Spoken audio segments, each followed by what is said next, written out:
काहे पागल बना के छोड़ दो।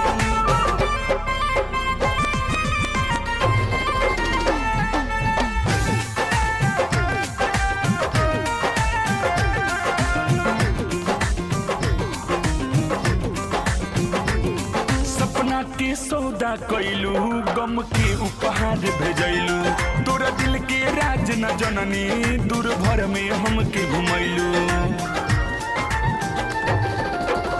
तू कई के हंसी ठिठोली, चलैलू दिल पर गोली, बड़ी कातिल बा गोरी तोहर ई मीठी बोली।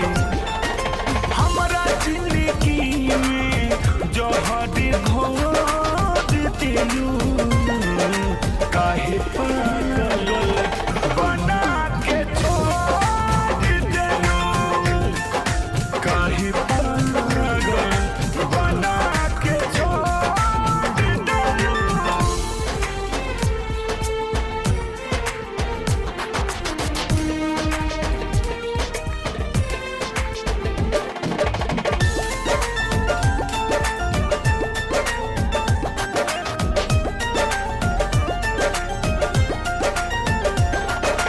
सोच इतना ओच काहे कैलू तू परपोज, दर दर के ठोकर खाता अजय चंदेश्वर तरो।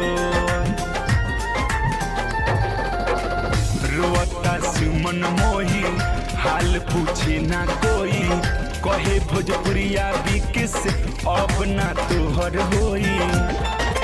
अलबेलायो सोके के आँख में लोट दिलू, काहे पागल